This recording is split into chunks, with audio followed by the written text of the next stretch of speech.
Hoy vamos a hablar acerca de los principios del PLC. Para iniciar vamos a decir que un PLC se divide en dos partes: el hardware, que es toda la parte física, y el software, que es la parte intangible o el programa que se va a desarrollar o que se va a cargar en el PLC para que éste realice ciertas funciones. Internamente podemos observar que el PLC va a tener una fuente de alimentación. Ahora, esta fuente de alimentación puede ser externa o interna. Si ella es externa, normalmente en la estructura del PLC va a indicar que debemos alimentar a 24 voltios de corriente directa. Eso es porque es externa, entonces la fuente proveería ya la corriente directa y normalmente es en 24 voltios. Si es una fuente interna dentro del PLC, normalmente esta fuente debe ser alimentada con 110 o 220 voltios en AC. Repito, si es externa, regularmente es 24 voltios DC que se solicita, y si es una fuente interna que se encuentra dentro del PLC, hay que alimentar con 110 o 220 AC. Eso es con respecto a la fuente de alimentación. Vamos a observar acá también que tenemos una batería de respaldo y vamos a encontrar que tenemos acá tres espacios de memoria: memoria de programa, memoria de datos y memoria de imagen, entrada o salida. En este caso también vemos acá que tenemos, además de eso, vamos a tener entonces la unidad central de proceso, y vamos a tener también una interfase de entrada, una interfase de salida, un bus, muy importante, un bus interno de datos. Tenemos un juego de temporizadores y de contadores. Entonces vamos a ir viendo cada una de estas partes con el propósito de ahondar un poco más en ellas. La primera que vamos a hablar es de la unidad central de proceso o CPU. En el CPU nosotros vamos a encontrar la unidad lógica aritmética, que es la encargada de realizar todas las operaciones matemáticas. Vamos a encontrar el acumulador, que es donde se guardan los resultados de estas operaciones aritméticas, un registro de banderas que nos va a permitir obtener información sobre resultados, como si un número es positivo, negativo, mayor que, menor que, controlar si se ha dado un conteo descendente, etcétera, etcétera. Otro elemento es el contador o apuntador de programa. Cuando un PLC está ejecutando una instrucción, resulta que él tiene que saber a dónde tiene que ir por la otra, la instrucción siguiente. Imaginen que estamos en la instrucción 4. Cuando él termine de ejecutar la 4, ¿a dónde tiene que ir? Está bien, a la instrucción 5, pero ¿dónde está esa instrucción? El contador de programa o apuntador de programa es el que le indica a dónde tiene que ir al finalizar cada una de las instrucciones. El decodificador de instrucciones es muy importante porque es la parte que le permite al PLC saber de qué se le está hablando. Imaginen ustedes que tuviéramos una persona en ruso, nos está hablando en ruso. Si nosotros no hablamos ruso, necesitamos un intérprete para que nos traduzca lo que él nos dice a nosotros y lo que nosotros le decimos a él. Ese es el trabajo del decodificador de instrucciones. Tenemos el archivo de pila o el apuntador de pila, que ese lo que nos va a organizar es cómo entra y sale la información. Aquí tal vez lo más fácil es recordarnos con los registros de desplazamiento, donde nosotros movíamos los datos, y entonces, digamos, entraban series, salían serie, entraban series, salían paralelo, entraban paralelo, salían serie, entraban paralelo, salían paralelo. Entonces, con eso, e igualmente la pila lo que hace es acomodar. Los datos entran en una forma y salen en otra. Puede ser la misma serie, serie o paralelo, paralelo, o puede ser una combinación de serie, paralelo, paralelo, serie. Y el monitor del sistema lo que se encarga es de estar precisamente eso, monitoreando cómo está funcionando el sistema para ver si marcha bien, si hay sus rutinas que tienen algún problema o si se da alguna ejecución de error. Entonces, eso que acabamos de mencionar es lo que realiza la unidad central de proceso. Hablemos ahora un poquito de la memoria del programa, de la memoria de datos y de la memoria de imagen de entrada y salida. La memoria del programa es donde se va a almacenar el programa que yo voy a ejecutar. Entonces en el programa basta, ahí esa memoria de programa se almacena todo el código que yo escribí para que el PLC, por ejemplo, haga un control de niveles, haga un arranque estrella delta, haga un arranque sucesivo de bombas y así sucesivamente. En el caso de la memoria de datos, en la memoria de datos es donde se van a guardar los datos que se generen una vez que se esté ejecutando el programa que guardé aquí. Entonces, a la hora de ejecutar ese programa se van a generar datos. Esos datos se guardan ¿dónde? Aquí en la memoria de datos. Y la memoria imagen de entrada y salida, es que como vimos, el PLC tiene una interfaz de entrada y una interfaz de salida. Por lo tanto, todos los datos que entran o que salen del PLC van a quedar guardados o se va a generar una imagen de ellos y esa imagen se guarda aquí en la memoria de imagen entrada o salida. Entonces repito, ¿qué es esto? Esto es la memoria del programa. ¿Qué tenemos aquí? Se guarda el programa que voy a ejecutar. Tengo aquí la memoria de datos, que se guardan aquí todos los datos producto de la ejecución de ese programa. Y aquí tenemos la memoria de imagen o de entrada y salida, que es donde se guardan los datos que entraron o que salieron del PLC. Ahora, en el caso de las interfaces de entrada y salida, vamos a... en el caso de las interfaces de entrada y salida, vamos a decir que en las interfaces de entrada van a haber de dos tipos. Las interfaces de entrada y de input digitales o las entradas analógicas. En este caso, las entradas digitales lo que nos indican es que va sí o no. Exactamente aquí, sí o no. O sea, ¿hay un dato en entrada o no hay dato en entrada? Estas entradas, algo importante, estas entradas pueden ser en corriente directa o en corriente alterna. Y pueden tener valores, por ejemplo, en corriente directa normalmente en 24 voltios. Mientras que en AC pueden llegar hasta 110 voltios o algunas a 220. Ahora, ¿cuál sería aquí la idea? Es simplemente, ¿hay o no hay 110? ¿Hay o no hay 220? ¿Hay o no hay 24 voltios? Entonces, por eso es una entrada de carácter digital. Pero las entradas de carácter analógico lo que hacen es variar entre un valor mínimo y un valor máximo. Repito, entre un valor mínimo y un valor máximo. O sea, ellas lo que tienen es un rango. Por ejemplo, yo puedo decir, esa entrada analógica va a variar entre 0 y 10 voltios. Es muy útil para cuando nosotros estamos censando o monitoreando niveles de líquidos o distancias de objetos, porque normalmente la cantidad de líquido que hay en un recipiente, un tanque o la distancia de un objeto a un sensor, normalmente lo genera una entrada analógica. Ahora, hay PLCs que aceptan entradas analógicas y entradas digitales al mismo tiempo. Hay algunos que traen solo entradas digitales y hay que agregarles un block, una parte de entradas analógicas. Hay algunos que solo aceptan entradas analógicas y así sucesivamente. Entonces puede ser una combinación dependiendo del fabricante del PLC y del tipo de PLC. Ahora, con respecto a las salidas, vamos a tener que las salidas de un PLC se denotan con la letra Q. La entrada con la letra I, recuerden. Las salidas, a pesar de que es output, se denotan con la letra Q. Eso lo vamos a ver ya cuando estemos usando los PLC. Entonces, en el caso de las salidas Q, pueden haber salidas analógicas en tensión y corriente igual y que van de un valor mínimo a un valor máximo igual en un rango. O sea, yo puedo tener una salida analógica que varíe de 0 a 10 voltios, por ejemplo, de 0 a 20 miliamperios.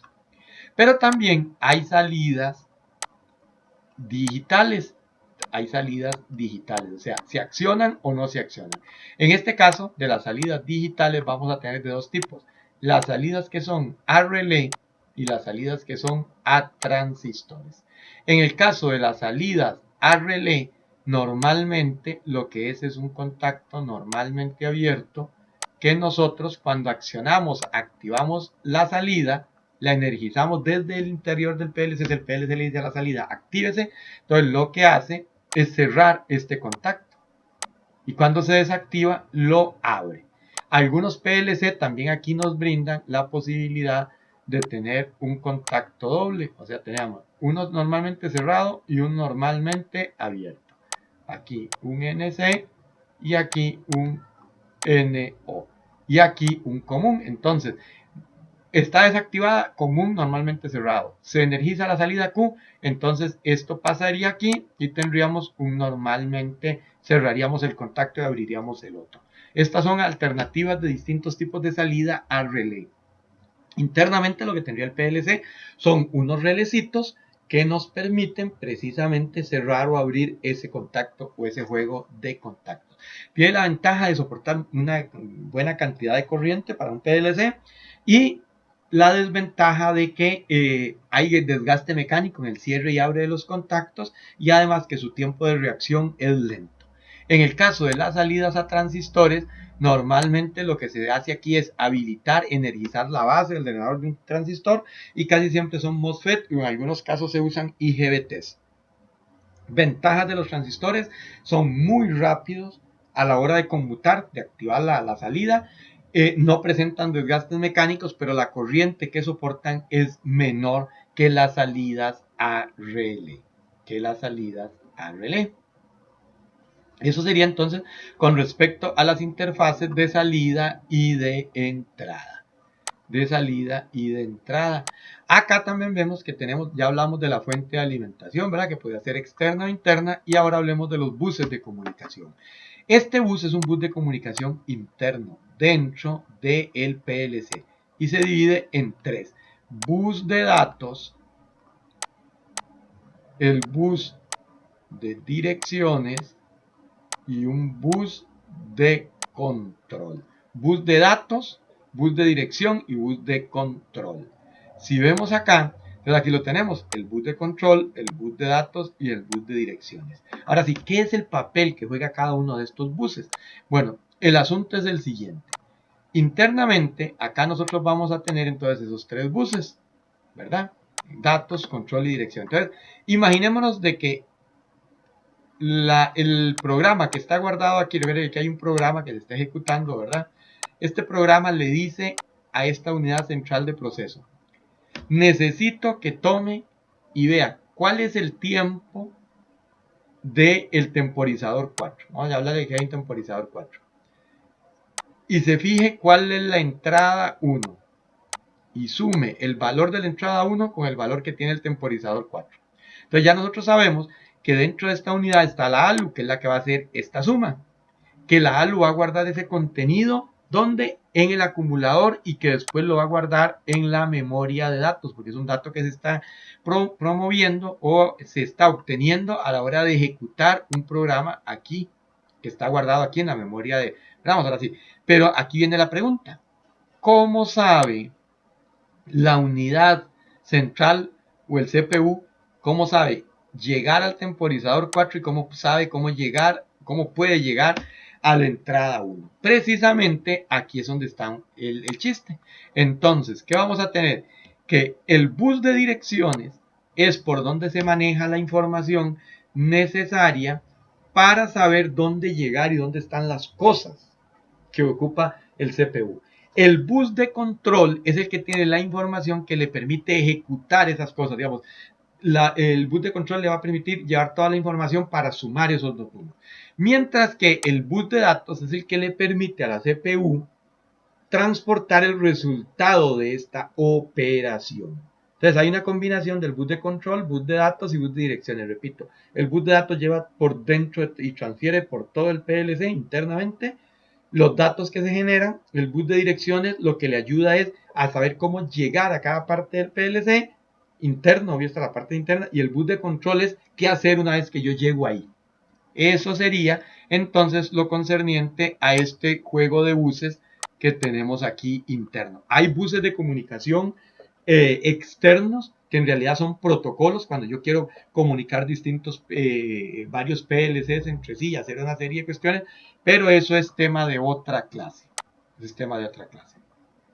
En el caso de los contadores y de los temporizadores, recuerden que nosotros vimos acá que tenemos precisamente temporizadores y contadores. Estas son dos herramientas valiosísimas que tiene, repito, que tiene precisamente el PLC, donde podemos precisamente generar internamente contadores que nos permitan llevar conteos de cosas externas. Por ejemplo, yo quiero contar cuántas cajas pasan por una banda transportadora, entonces pongo un sensor y la entrada de ese sensor lo conecto a un contador interno, un contador lógico sería en este caso de software que tiene internamente, y yo puedo realizar cuentas ahí internamente. La ventaja de eso es que hay contadores de un montón de tipos externos, ascendentes, descendentes, para llevar horas, por ejemplo, tiempos.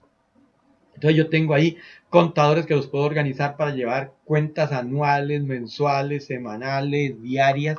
Igualmente con los temporizadores. Son temporizadores que están dentro del PLC, pero a nivel lógico, no a nivel de hardware. Entonces son muy versátiles, hay cualquier cantidad de temporizadores, entonces es muy importante aprender a utilizarlo, y conforme vayamos avanzando en el curso de PLC vamos a ir introduciéndonos más en los contadores y en los temporizadores. Por último, esto es parte de lo que les decía, que solo a nivel de información, estos buses externos o protocolos de información, que algunos está como por ejemplo el Profibus, el Profinet, el MIP, el IO-Link, que son protocolos de comunicación industrial para comunicar PLC con PLC, maquinaria con PLC. Entonces es más o menos lo que se conoce como end-to-end, ¿verdad? Comunicación máquina a máquina.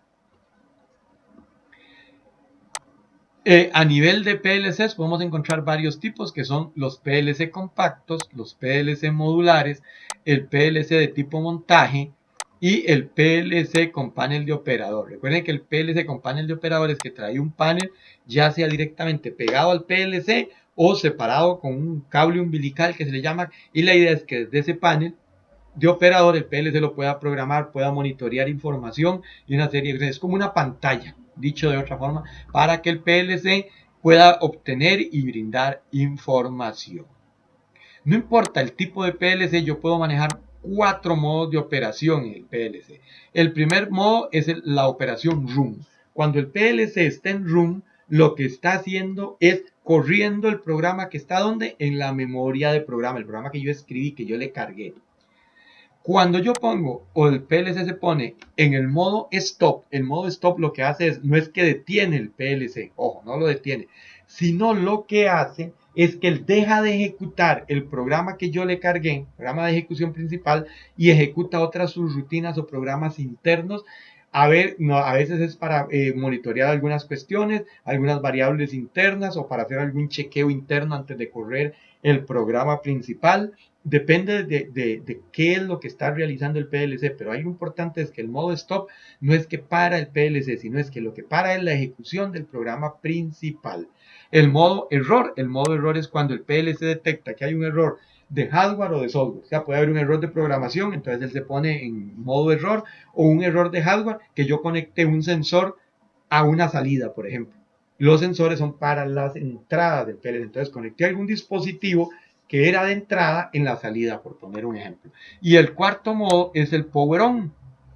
El power on lo que es que el PLC, en el momento que detecta que está alimentado, ya sea por una fuente interna o externa, activa el modo power on. En el power on lo que le dice al PLC: hey papá, ya estamos energizados, podemos trabajar. Entonces precisamente en ese instante también se activa la autoconfiguración, que depende del tipo de PLC, el programa que esté ejecutando, va a tener distintas prioridades y hacer distintas cosas, pero la autoconfiguración se va a iniciar una vez que el power on esté iniciado. Eso quiere decir hasta que haya alimentación en el PLC. A nivel de software, el PLC se va a dividir en dos partes. La primera es el sistema operativo. Recuerden que el sistema operativo es todas las instrucciones, toda la memoria, conocimientos, todos los conocimientos, por decirlo de alguna forma, así que el PLC va a tener internamente almacenados para poder entender qué es una instrucción, cómo puede identificar si hace esto o hace aquello. En el caso de nosotros que ya hemos tenido experiencia en programación del Arduino, ¿Qué sería el sistema operativo? El que le permite al Arduino precisamente identificar cuándo es un ciclo for, qué es un ciclo if, qué quiere decir write, read, qué quiere decir delete, por ejemplo. Entonces, todas esas instrucciones, recuerden que ya el sistema las identifica.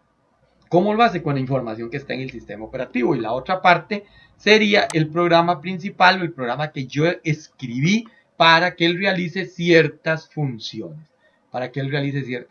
Dentro del sistema operativo podemos ver aquí una serie de cosas que el sistema operativo hace. Inicializa el PLC, hace un escaneo de entradas y salidas analógicas, ejecuta el programa de usuario, el programa principal, da un mantenimiento de los programas en caso de que se encienda, hay un autodiagnóstico, comunicación entre redes, gestión de tareas con otros PLC, todo este tipo de cosas lo desarrolla el sistema operativo. Además, el sistema operativo también nos puede decir que yo puedo hacer un programa muy rígido o ejecutarlo de una forma muy rígida o de una forma un poco más abierta, un poco más dinámica. Depende de lo que yo quiera. Entonces, estas son tres opciones posibles para configurar desde el sistema operativo cómo yo quiero que se ejecute el programa.